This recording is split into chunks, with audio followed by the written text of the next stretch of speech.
Hey guys, आज हम explain करने वाले हैं सीरीज का पार्ट 3। तो पिछले पार्ट में हमने देखा कि किस तरह जेजे ने ली को ट्रेनिंग से निकालने के लिए उसके सूटकेस में कैमरा वाला पेन रख दिया और उसकी तलाशी करके वो खुद अपने आदमियों को लेकर भी आया था वहाँ पर।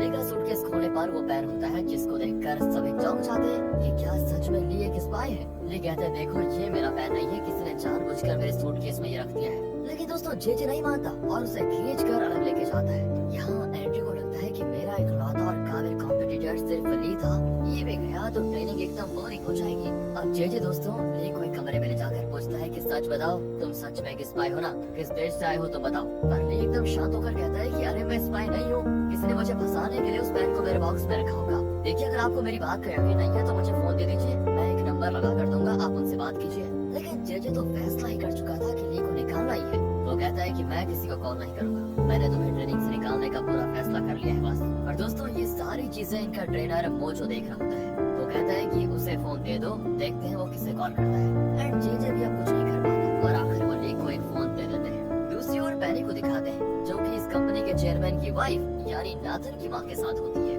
असल में इस कंपनी का नाम है डोडो ग्रुप। चेयरमैन की वाइफ बहुत ही भली औरत है और पेनी का इनके साथ उठना बैठना रहता है। असल में पेनी एक आर्ट गैलरी चलाती है जहाँ एक खास पेंटिंग वो इन्हें फ्री में देने की बात कर रही होती है। तभी उन्हें कॉल आता है। असल में इन्हीं को दोस्तों ली कॉल करना चाहता था। लगता है पेनी ने इनकी ली से पहचान करवाई थी और वो ली से बहुत इम्प्रेस भी हो चुकी थी। वो कॉल उठाकर पूछते हैं कि बोलो बेटा कैसे हो तुम। ली कहता है कि मैडम डोडो ग्रुप में मुझे स्पाई बताया जा रहा है और मुझे ट्रेनिंग से निकालना चाहते हैं ये लोग। आप प्लीज जरा उनको बताइए कि मैं स्पाई नहीं हूँ। हाँ हाँ बेटा मैं जरूर कहूँगी। कौन है वो बेवकूफ जो तुम्हें स्पाई कह रहा है, बताओ जरा, फोन दो उसको। एंड दोस्तों ली भी जेजे को फोन देता है। जेजे तो चौंक जाता है कि ली की इतनी ऊंची पहुंच है। चेयरमैन की वाइफ कहती है देखो वो बहुत ही नेक लड़का है, मैं उसे अच्छी तरह जानती हूँ, वो स्पाई नहीं है और आइंदा उसे कभी परेशान मत करना। दोस्तों ये सीन तो देखने लायक होता है। जेजे की यहाँ पर बोलती बंद हो जाती है और ओके मैडम कहकर वो कॉल कट कर देता है। फिर ली से कहता है कि ठीक है अब मुझे तुम पर विश्वास हो गया है कि तुम स्पाई नहीं हो।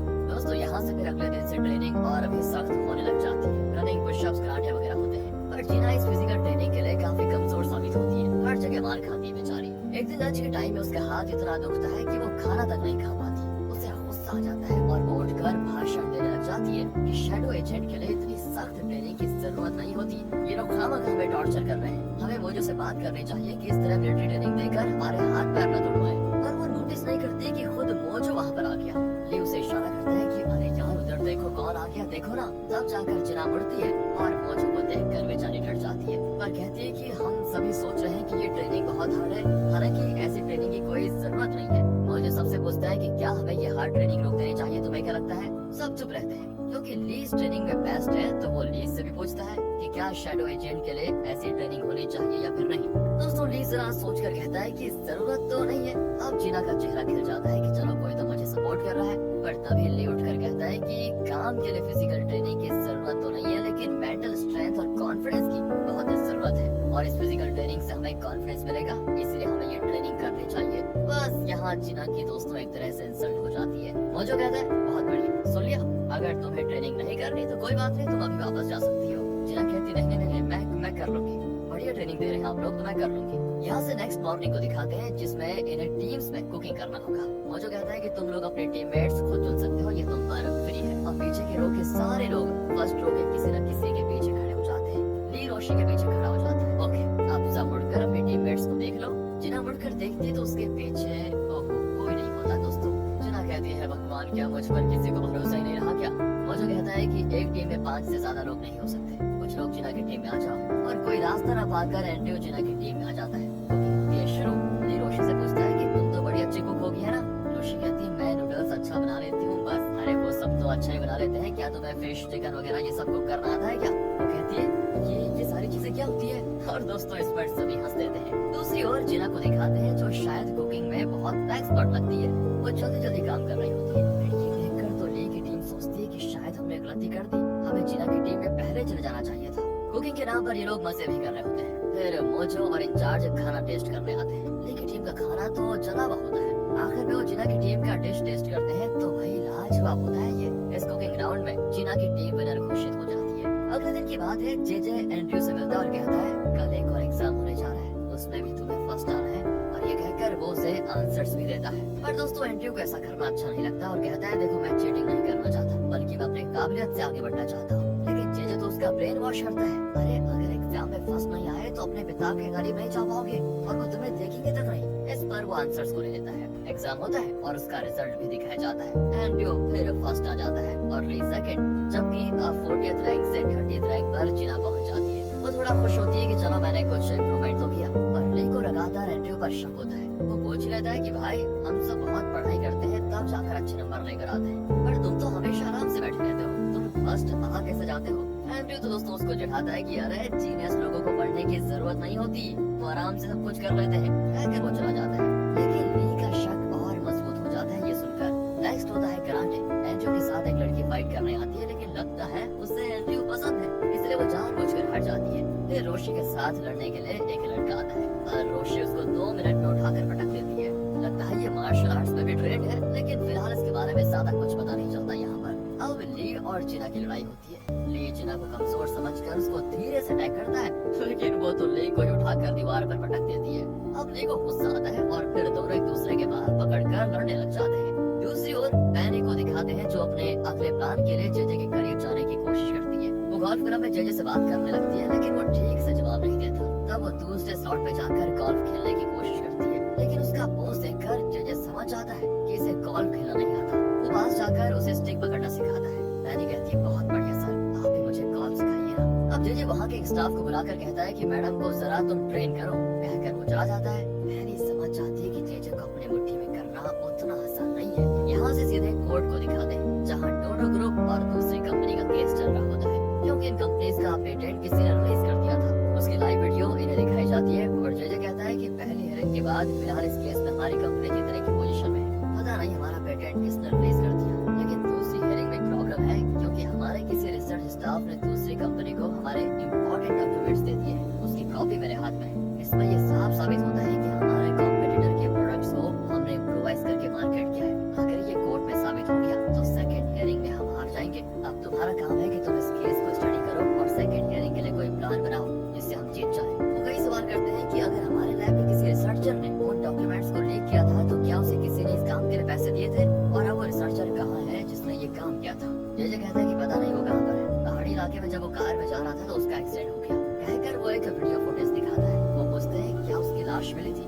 जेजे कहता है नहीं, हाई स्पीड में जाकर उसने एज पर गाड़ी मोड़ी और सडन ब्रेक मारा, इस वजह से उसकी गाड़ी नीचे गिर गई और लगता है नदी के बहाव में उसकी लाश कहीं और चली गई। खैर अब तुम लोगों को अलग अलग टीम्स में काम करना है और सेकंड हियरिंग के लिए तैयारी करनी है ताकि फैसला कंपनी के पक्ष में हो। यहाँ मोजो बताता है कि जो टीम इसमें अच्छा परफॉर्म करेगी उन्हें बोनस पॉइंट्स भी मिलेंगे। सभी अपने अपने टीम्स बना लेते हैं, लेकिन जिना को कोई अपनी टीम में नहीं लेता तो वो खुद एंड्रयू की टीम को ज्वाइन कर लेती है। लेकिन दोस्तों वो कुछ ज्यादा ही अकड़ रहा होता है तो जिना चिढ़कर ली की टीम में आ जाती है। और इस टीम में शेरिल नाम की लड़की होती है जो ली से कहती है ये लोकल स्कूल में पढ़कर यहाँ आई है क्या, इसे टीम में लेना एकदम बेकार होगा। लेकिन ली कहता है कोई बात नहीं, उससे भी हम टीम में ले लेते हैं, कुछ नहीं होगा। लेकिन जीना को गुस्सा आ जाता है और कहती है मुझे किसी की टीम में नहीं लेना, मैं अकेले इस केस को स्टडी करके रिपोर्ट बना लूंगी। कहकर वो लाइब्रेरी में जाती है और वहाँ से बुक्स उठाती है जिनमें इस तरह के केसेस की डिटेल्स होती है।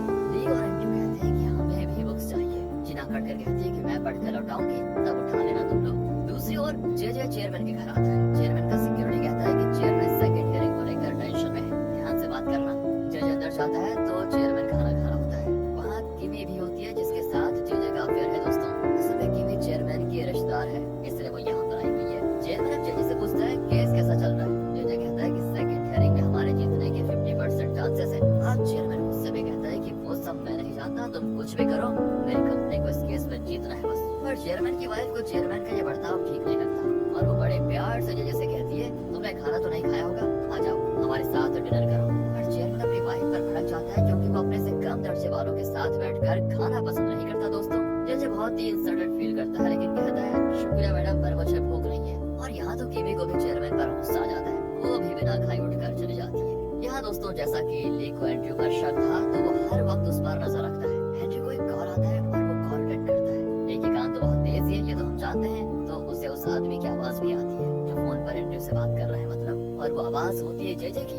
जेजे एंड्रयू से अकेले में मिलना चाहता है और अब ली सोच में पड़ जाता है कि जेजे एंड्रयू से क्यों मिलना चाहता है। यहाँ से दिखाते हैं कि जेजे और एंड्रयू एक जगह बैठे होते हैं। जेजे एंड्रयू को एक पेन ड्राइव देकर कहता है कि इसमें इस केस की कुछ डिटेल्स है। दरअसल हमें आइवन नाम की कंपनी पर शक है कि उसी ने हमारा पेटेंट रिलीज करवाया। तुम इस बात को अपनी रिपोर्ट में लिखोगे तो बाकी टीम से तुम आगे निकल पाओगे। ली कुछ दूर पर बैठा होता है और उनकी बातें इधर साफ साफ सुन रहा होता है, वो तुरंत आइवन कंपनी की डिटेल्स को सर्च करने लगता है। दूसरी ओर रोशी को दिखाते हैं जो जॉगिंग करके एक बेंच पर बैठी होती है। उसके पास एक आदमी बैठा होता है जिसने चश्मा पहना है। रोशी उसे कहती है, मुझे तो नेशनल इंटेलिजेंस एजेंसी में भी ऐसी सख्त ट्रेनिंग नहीं मिली जो यहाँ पर मिल रही है। मतलब दोस्तों रोशी एनआईए के लिए काम करती है और किसी मकसद के साथ ही वो इस कंपनी को ज्वाइन करने आई है। वो आगे कहता है कि जो भी हो तुम सावधान रहना। वैसे इस आइवन कंपनी का नाम बीच में आ रहा है इसमें, उसके बारे में भी तुम रिसर्च कर लो। इस तरह वो रोशी को कुछ हिंट देकर चला जाता है। यहाँ ली की टीम और एंड्रयू की टीम एक दूसरे को चुनौती देती है कि इस केस रिपोर्ट में तो हम ही जीतेंगे। एंड्रयू तो कहता है क्या है, मेरे पास एक स्पेशल स्ट्रेटेजी है जिसके जरिए मेरा जीतना 100% कंफर्म है। ये कहता है, अरे दिन में सपने मत देखो, मेरी टीम ही जीतेगी समझे, कहकर वो चला जाता है। लेकिन तब शेरिल जो कि ली की टीम में है वो मुड़कर एंड्रयू को देखकर हंसने लग जाती है। लगता है वो एंड्रयू को पसंद करती है। एंड्रयू इस बात को नोटिस कर लेता है।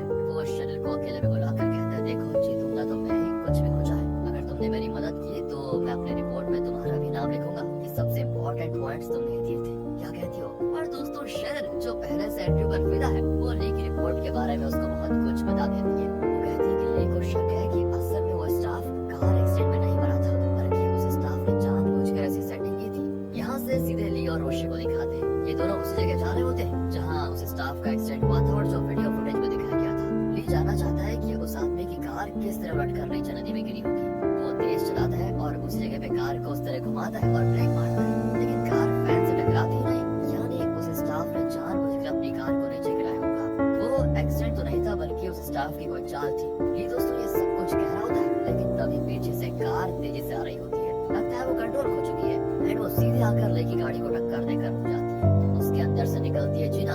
असल में ली की तरह जीना को भी शक हो गया था कि ये उस स्टाफ की कोई चाल थी, असल में ये एक्सीडेंट नहीं था। जीना को भी यही सोचता है, इसलिए वो भी प्रैक्टिकली चेक करने आ गई थी कि इतनी स्पीड के साथ अगर कोई इस जगह गाड़ी घुमाएगा तो गाड़ी नीचे गिरेगी या फिर नहीं। असल में जीना ने बहुत सारे बुक्स रेफर किए थे जिनके आधार पर वो इस नतीजे पर पहुंची थी। तभी पीछे एक और गाड़ी में एंट्री आता है। वो कहता है, ली प्लीज मुझे अपनी टीम में ले लो यार, मुझे भी लगता है कि वो स्टाफ मरा नहीं और मुझे डर है कि इस बार मैं तुमसे हट जाऊंगा। प्लीज क्या तुम मुझे अपनी टीम में ले लोगे?